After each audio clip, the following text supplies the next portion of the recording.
Losing your job can be a huge punch to your gut. If you watched my last video, which I link, I'm pretty sure it's on this side, you know that I lost my job as of Monday.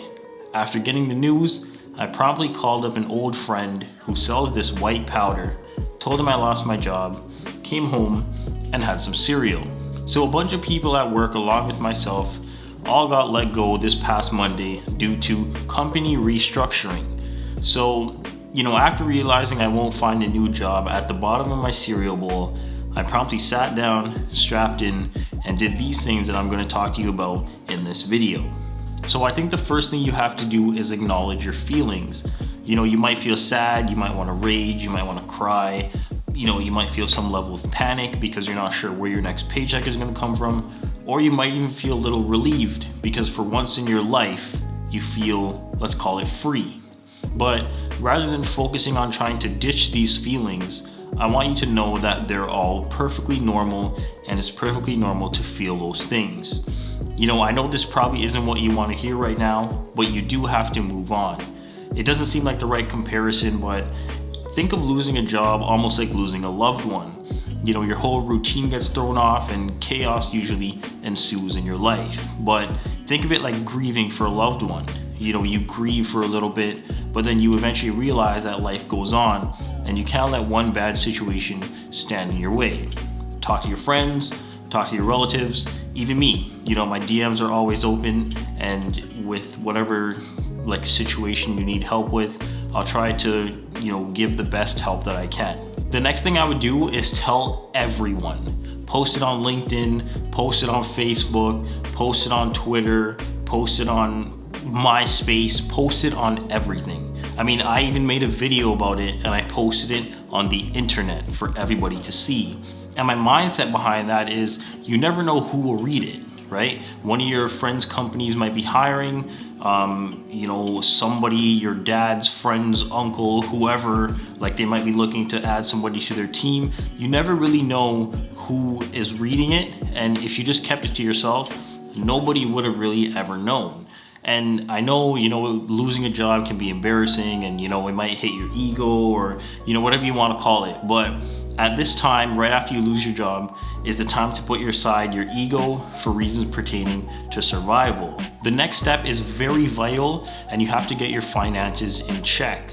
As much as we may not like it, rent and bills can't be paid with hopes and dreams. So what you need to do is get your finances in check, create a budget, and stick to it.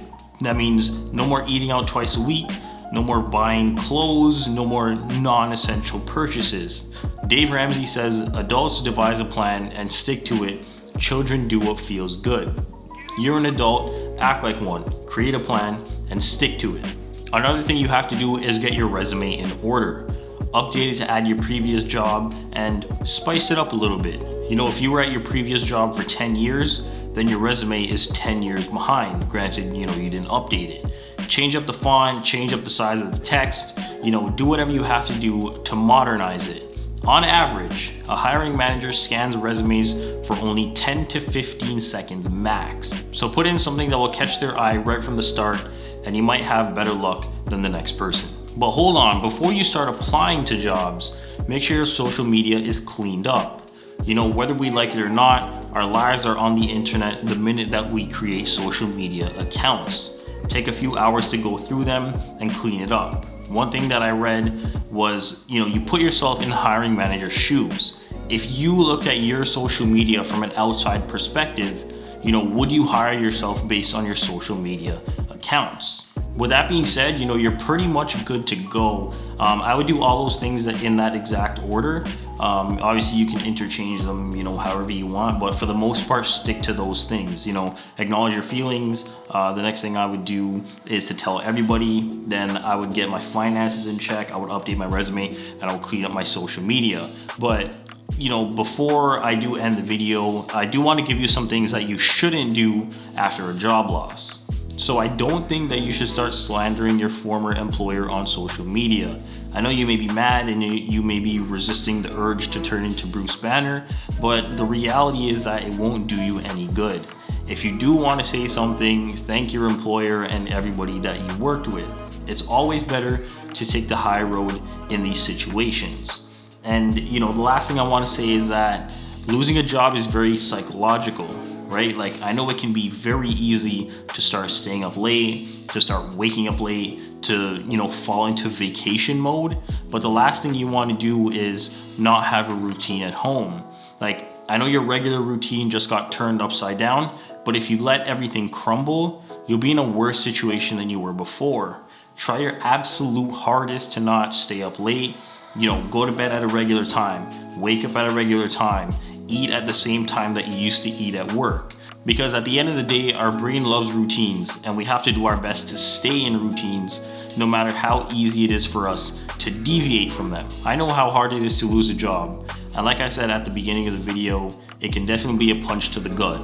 But one thing that you have to remember is that things will get better. You just have to adapt and overcome your situation. No matter the cards you're dealt, you just have to fight tooth and nail to make it happen. You know, there are two things that define your worth. One of them is your consistent hard work, and the other one is your potential to keep going. And as always, thanks for watching.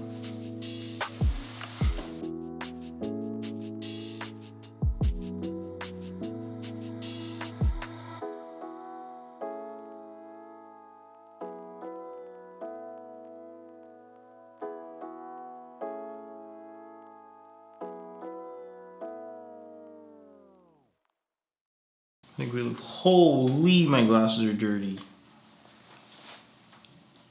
If you have glasses, you know the struggle.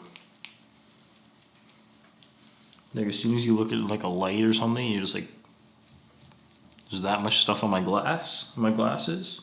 It's kind of like how when you're driving and then you turn towards the sun and you see everybody just put their wipers on because their windshield's so dirty.